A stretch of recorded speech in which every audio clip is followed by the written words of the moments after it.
There is a special guest that shows up in this issue. He's been showing up in a lot of places.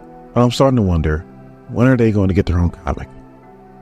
My name is Thorne, and this is SCM Comics. We continue our covers of X-Force with number 4. So our story starts off in Cambodia, where our heroes pretty much got beat down by Nucleo.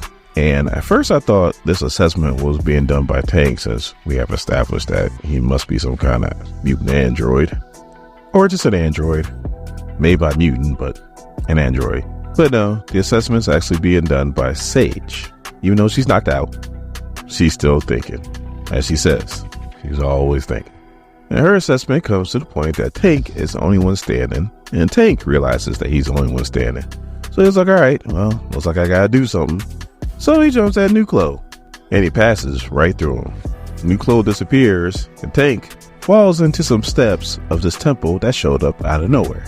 So now everybody's starting to come to, and Betsy gets all over Forge. Surge wakes up, she starts talking super fast, and in Japanese too. Sage is like, hey, slow down, and please in English.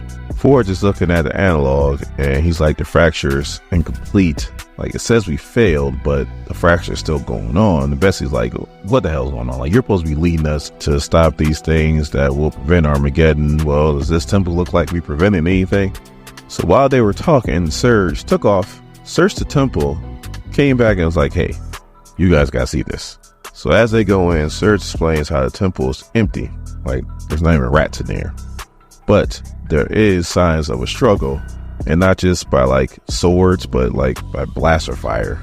But it's empty, except for this big, huge pit that is irradiating some kind of energy. So Surge is like, this is magic, right? But the Rage is like, nah, this is some kind of temporal energy. So that means either time travel or dimensional shifts. So now Forge decides to share with the class, and he makes the analog bigger. So now he's showing everybody what the analog is showing him. And it's showing that Nucleo is being transported to the Florida Everglades. Now, we're talking about the Florida Everglades. There's only one character that lives there. So Sage is like, Florida Everglades is a 6-hour trip at Mach 2. Tank is like, well, actually I could go double that speed. And she's like, well, that's still 3 hours away. So pretty much by the time they get there, whatever happens is going to happen and the world come to an end. But then Betsy's like, no, I know a shortcut. And she fully transforms into Captain Britain. She's going to use her powers as Captain Britain to pretty much access Otherworld, and from there, they can pretty much get to the Florida Everglades by using her powers. So that's what they do, and once they get there, doesn't look like any Florida I've ever seen. There are monsters everywhere. When I mean everywhere, I mean everywhere. So X-Force has to get right to work. So they start dealing with the monsters. But they're also like, we gotta find Nucleo. And then Surge like, I think I got eyes on him. So Rachel and Forge gets right to it and starts pretty much blasting the hell out of him. Tank, Surge, and Betsy join in the fun. All of a sudden, Surge goes, no way, in Japanese. She sees Man-Thing, which that's our special guest, but most of you guys already knew that. But as they're fighting Nucleo, another Nucleo comes out of nowhere and starts beating the hell out of Man-Thing. But Man-Thing is like, alright, you gonna come two-piece me? I got something for you.